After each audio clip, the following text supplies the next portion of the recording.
Ragazzi, incredibile. Ho intervistato 4 astronauti. Io davvero ancora non ci credo, è stato veramente emozionante.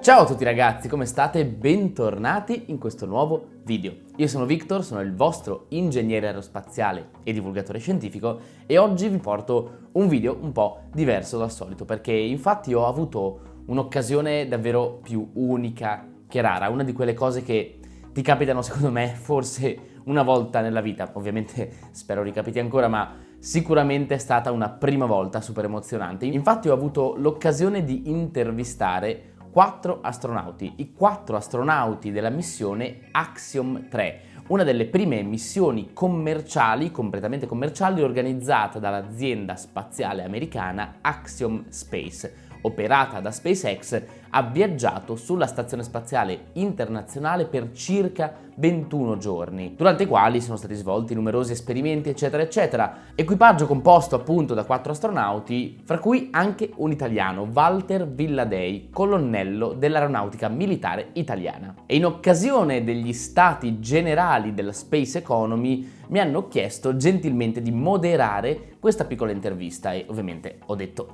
immediatamente di sì. È stata una delle cose che mi ha reso più nervoso in assoluto, ero veramente tremavo prima di salire sul palco con queste 4 persone che ammiro completamente perché per me gli astronauti sono delle sorte di figure mitologiche in qualche modo e come sapete già benissimo è anche un po' il mio sogno poter provare a fare l'astronauta a un certo punto, ma lasciando stare tutte queste cose non voglio annoiarvi, voglio andare direttamente all'intervista, però ci tengo prima di tutto a ringraziare l'onorevole Andrea Mascaletti che mi ha permesso di fare questa esperienza e di portare sul palco questa moderazione, quindi un grande ringraziamento e ora vi lascio all'intervista un piccolo estratto ovviamente di questa intervista, di questa chiacchierata che abbiamo fatto. Vi anticipo già che purtroppo l'audio non si sentirà tanto bene perché siamo in un teatro, quindi con i microfoni, quindi insomma abbiamo catturato l'audio e l'acustica di questo teatro che non era granché, non potevo microfonare tutti perché non avevo abbastanza microfoni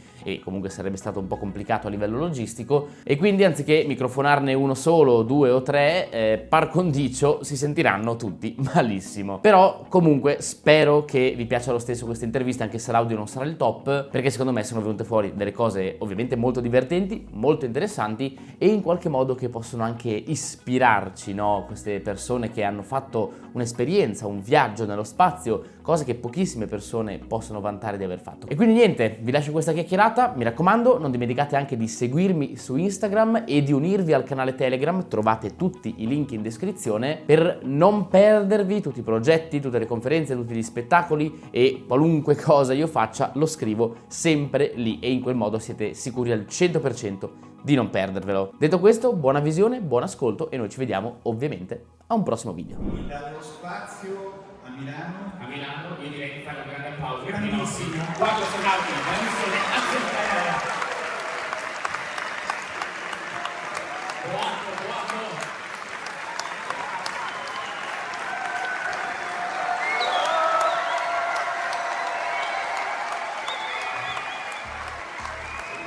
Welcome guys, benvenuti, un grandissimo applauso.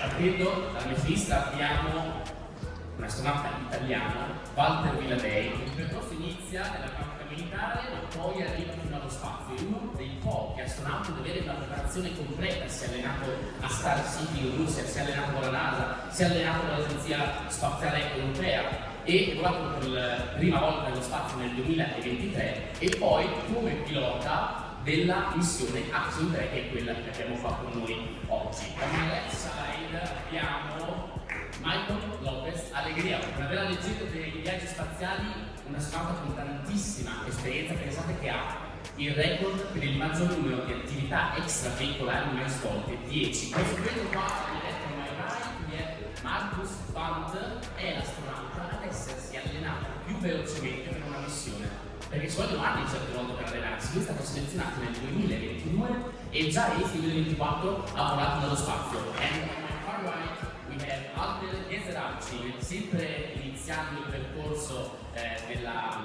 nei militari, arriva dallo spazio come primo astronauta turco. I want to start with the question that I actually asked the guys, okay? So, when you were a kid, did you want to be an astronaut? And if not, what did you want to be? Walter, cominciamo da te.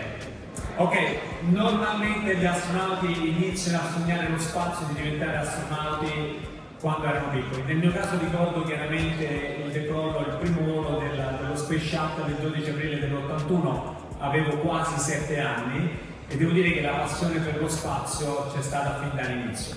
Come ogni passione, come ogni sogno, però richiede poi l'impegno per diventare realtà e quindi sono quelle avventure, quei lunghi viaggi che iniziano quando uno sogna ed è tipico dell'età giovanile, quando uno è bambino, ma non solo, i sogni non si hanno solo da bambini, però lì è iniziata questa passione per lo spazio che poi è diventato impegno nello studio, passione per la scienza, per gli aeroplani e l'aeronautica militare fino a che poi è riuscita a diventare una reale professione. Però sì, sicuramente da bambino ho immaginato questa opportunità. My answer to your question is yes and no.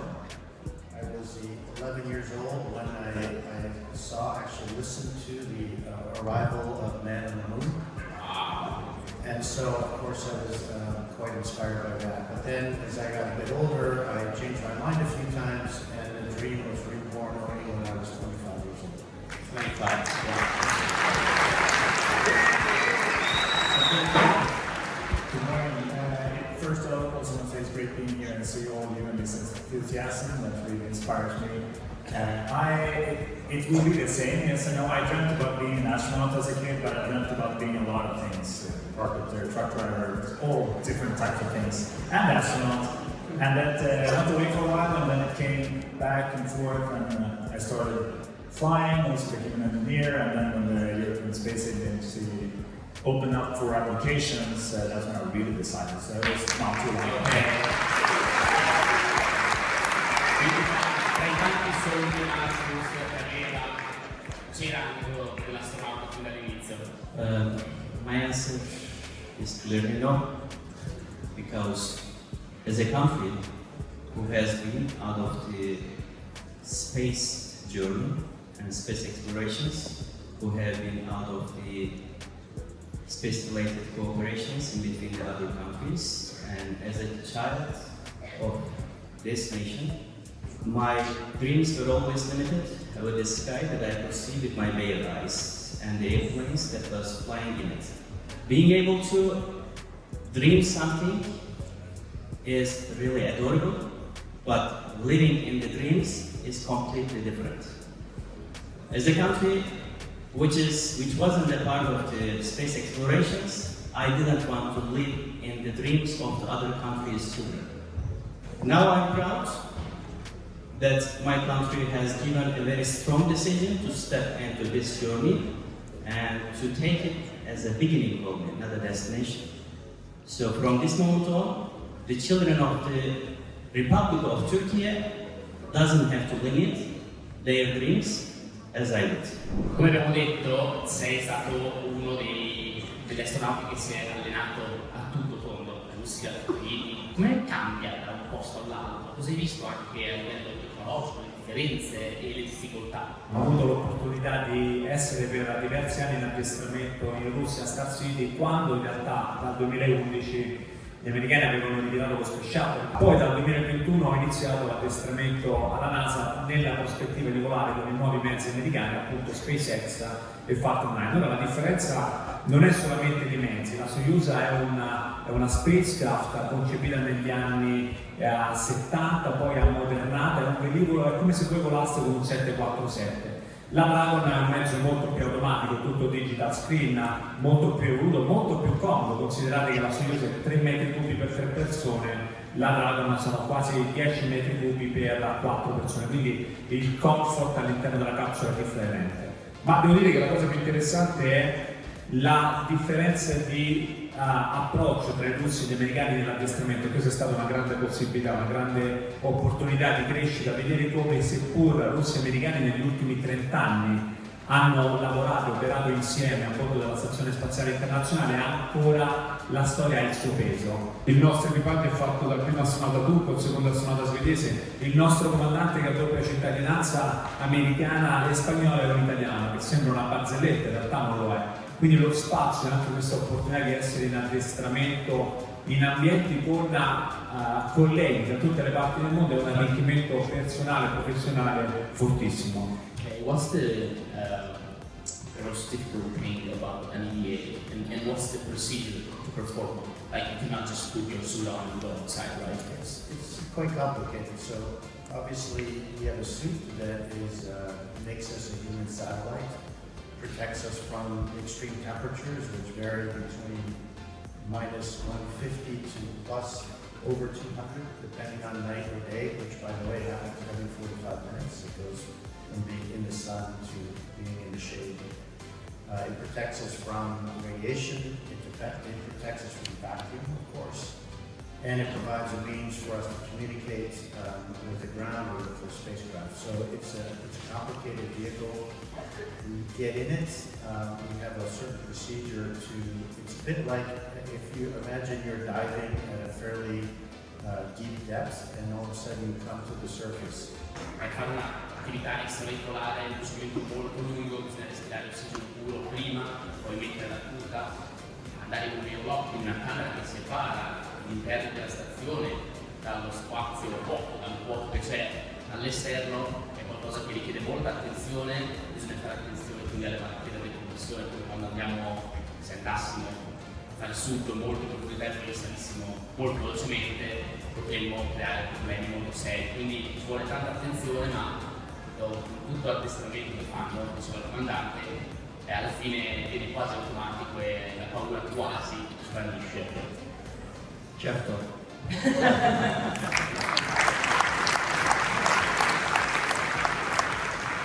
Marco 6, come diciamo prima, è l'astronauta che si è allenato più velocemente da quando è stato selezionato a quando è effettivamente andato nello spazio. So that's a very tight schedule, isn't it? That's very tiring. Can you tell us a little bit more about that? And if there's ever a time when you were like, I just want to throw the glass to the wall and scream. Yeah, it was a tight schedule for all of us, but I was going back and forth between Europe and Houston. I want to do the training at the European National Center to get those specific parts of the, for the Columbus module, for instance, the European module, to be able to do some maintenance and some of the tasks I was tasked with. So it was, it was a tight schedule, but it was a good schedule. It was very well coordinated. As long as I figured out how to manage the time difference over time, it went pretty well. And it was also, so a lot of the training we did at NASA and a lot of the training I did at DAC were connected and hand in hand. So I actually got bridged a little bit. So some things we were learning at NASA, it was easier to learn because I had touched on things at DAC as well. So it was very efficient, I would say, and it worked out nicely. When we started, the ambition was one level, but then first of all it went well to do that planning, but then also the launch was moved from November to January, which opened up to do a couple of more trainings and reaching further. So the ambition increased during the training, which ended up being a very good combination. That was fun. Are you how does that reflect on your everyday life? Like, are you a national hero, and how do you want to inspire future generations of Turkish people? As a Turkish people, resulting from the Turkish culture, we are really straightforward in reflecting our emotions and our reactions. So there has been a huge enthusiasm, attention, and really excitement in all over the Turkey. During the launch, there has been some statistics that was followed, which was debriefed after the mission. That was a clear reflection of the country's reaction onto the mission. It was all over the country, and at this point, I have to emphasize something. In such a monumental mission, for the first time in a country's centennial, the name is not important. The important thing is the determined mind and goal of a country to step into a field that hasn't been stepped before. I'm really proud of the bold decision of my country and my government with such a start which has been late. We have been already criticizing ourselves why we have been that late. But we are very determined to step forward and continue these missions. And at this point, I have been wandering all around Turkey. In the last 5.5 months, I have traveled more than 90 cities. Some of them has been repeated a couple of times and met in each city at least this number of crowds in the conference rooms and everywhere. And I can see clearly the effect and the reflection of this mission in the eyes of our youth generation. You can't even imagine how it spiked the self-confidence and sense of national pride all over the country. Nello spazio ci sono certe cose che sono complicate, non sono come sulla Terra, no? Come per esempio, che ne so, lavarsi o andare in bagno. Ci racconti come funziona? La vita in microgravità potete immaginare che è abbastanza differente. Immaginate di essere in questa sala e poter fluttuare liberamente in 3D. Noi siamo abituati ad avere la gravità spesso ci aiuta a fare anche azioni sufficientemente semplici. Usiamo la gravità come un elemento della nostra vita quotidiana. Nello spazio, dopo della stazione, questa cosa non c'è, magicamente scompare grazie a questa orbita che produce questa componente centrifuga della forza che bilancia l'attrazione gravitazionale, e quindi le cose si svolgono in maniera differente. Il calore si trasmette differentemente, le cose non cadono ma rimangono sospese, anche il mescolamento dei fluidi avviene in maniera differente, quindi azioni anche molto semplici richiedono delle soluzioni differenti. Come si va al bagno? Il concetto è molto semplice: bisogna separare i rifiuti solidi da quelli liquidi e bisogna introdurre una forza che consenta di compensare questa assenza di microgravità, e questa forza è normalmente una ventilazione forzata. Quindi quando andate al bagno vi dovete sistemare cercando di trovare una posizione di equilibrio in questo oggetto che assomiglia ad un bagno come a terra ma non lo è sostanzialmente un ricettacolo, e quello che fate è: la parte solida viene messa in un sacchetto che poi viene chiuso e raccolto in un contenitore, la parte liquida viene aspirata da un tubo e va in un sistema che la ricicla, la purifica e la fa diventare acqua destinata. Il giorno dopo la beviamo, la utilizziamo per altre applicazioni. Tutta questa parte di rifiuti in qualche modo viene poi mantenuta e deve essere gettata da qualche parte. Qui viene il bello: dove mandiamo tutta questa spazzatura? La mettiamo in alcune navette che non hanno equipaggio a bordo, unmanned, e queste vengono fatte bruciare in atmosfera con quello che non può essere smaltito. Quindi quando qualche volta durante le notti d'estate vedete una stella cadente, potrebbe essere un asteroide, ma potrebbe essere anche una navetta dentro un portafoglio.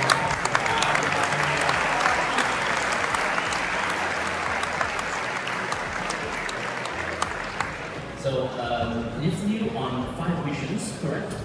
Total? Okay. And you were in the Soyuz capsule, the space shuttle, and the Dragon capsule, correct?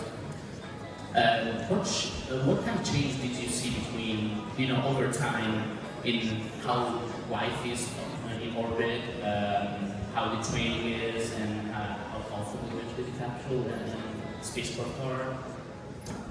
I think Walter made a good explanation about the evolution between the Soyuz, which is 1960s technology, and the Dragon, which is 21st century technology. It's quite a bit different. But in general, it's moved toward more automation. So whereas the Soyuz in general could fly automatically, the intervention of the crew is much more classical with hand controllers and look like a pilot stick. Button pressing. In the Dragon, everything is glass. cockpit. There are a handful of buttons only for very critical functions, but most of the commands are done via touchscreen, like your iPhone. I should say, like your smartphone. And the space station itself, first launch was in 1998, so quite a while ago. So you can imagine the technology there is also not terribly new. Most everything is done via laptop computer. When I flew my other long mission to the ISS, it was 2006, 2007, and between then and now, we have introduced actually doing procedures on tablets. Most people believe that in there we are in the total absence of gravity, but it's not quite correct, is it? No, it's not. You're absolutely right. We actually have towards almost 90% of the gravity still. Sounds right there. Yeah, and the thing is, if you imagine Earth and let's stand here and start shooting something faster and faster and faster. And the faster you shoot it, the further it's going to get before it drops to the ground, right? Or it's going to start right away. But then, so what you do when you launch is you accelerate first to get out of the atmosphere, and then you start really early, you start to angle off, and then you accelerate to get into an orbit. So you reach those 28,000 kilometers per hour to stay in orbit. So you are free falling around Earth. So even though you have that gravity there still, you will experience weightlessness. So we call it microgravity because the effect of gravity is at micro level, and you are floating around and hovering around. So the gravity has no effect even though it's there. Typical question. What did you first think when you saw Earth from space? It's clearly reflects like a diamond in a showroom at night under the lights. Wow. Even though the human kind is pretty determined and pretty motivated to explore the depth of the space, when you look back in such a dark background, Earth is still the most beautiful creature ever, remaining there in the depth of the space with its beauty blue and the green colors. Albert sta dicendo che la Terra vista dallo spazio è bellissima, riflette come un diamante che tiene in mano durante la notte. Devo dire che è bellissima la Terra quando la vedi dallo spazio, e il tramonto, lo scorrere del giorno e della notte è un'altra cosa che colpisce immediatamente. Quindi veramente la vista della Terra dallo spazio è qualcosa che si possa aggiungere, è difficile da spiegare per noi che siamo piloti, ingegneri, ci vorrebbe un'abilità descrittiva forse tipica dei poeti, non di professionisti del volo come siamo noi, però ecco, è sicuramente un'emozione fortissima quella della Terra vista dallo spazio. What is an anecdote or a funny moment that you experienced in space? Like, what's the best memory, the first thing that you told people when you came back? There's one. Well, there are some nice moments that at least I experienced during the flight, and of course during the first days you are more focused on trying to get used to flying microgravity and not to damage anything and to get your body used to this new environment. But there were a couple of nice moments, especially when after the dinner we have some free time. So from around 8-ish p.m. after dinner we have some time, and we spend this time gathering together, going to the Russian segment to talk with the other cosmonauts. Or one nice moment that I felt really, really nice, it was one of the, I guess it was Saturday night, it was a kind of movie night, so we have a kind of big extensive list of movies that we can put on the ISS and see. And you can imagine in the Node 1 is the place where we have the galley, where the crew normally is supposed to gather for having a lunch and dinner, and we turn the light off, and we put down the screens with the projector, and after dinner we just were floating in microgravity Node 1, drinking something and looking at the movie. movie was not the best, but let's skip this part. But nevertheless, the feeling to be in space with 11, with other 10 colleagues at 20,000 kilometers per hour and just relaxing, it was amazing. It was a unique moment. And what I would rather transmit is that there are three aspects of spaceflight that I think are truly wonderful and unique. First is the acceleration that you feel during the launch and also during the re-entry. But that's a very small fraction of the time. It's 8-9 minutes to get to space and maybe 20 minutes by the time you start feeling the acceleration as you're coming home. The second, of course, is the view of the Earth, and Albert did a great job describing it. It's nothing that you ever, all the training in the world, all the explanations, all the images that we see ahead of time can prepare you for the view of the Earth. It never gets old.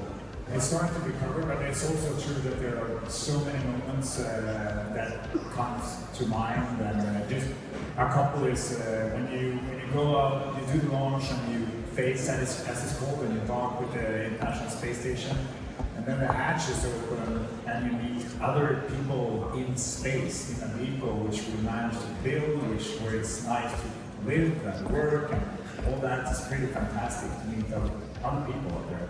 And then the cuckoo, of course, watching Earth. And me, one specific time I remember was when I got in there during the evening, and I decided to be at least one full orbit sometime during the mission without taking pictures, just watching and absorbing and looking at space and Earth and sunrise and sunset. And actually I got stuck there for 2 orbits, and that was a fantastic year. Up until the beginning of the space mission, I have been already flying since I was 18 years old. And I've flown with 8 different types of aircraft so far as a pilot.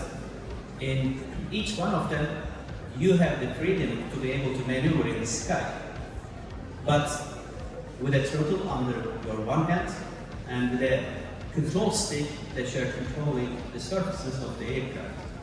So it was an amazing moment to reach out at the station and being able to fly with your own wings. Wow. And trying to depict it in the minds of the little children especially, I quite often give this example. And I'm asking them, have you ever been to an amusement park? And they say yes. And I ask them, did you like it? And all of them, all together, they said, of course. And I'm telling them, imagine yourself going to an amusement park and being given an unlimited token that you are allowed to fly in all of them freely. Bello, bravo.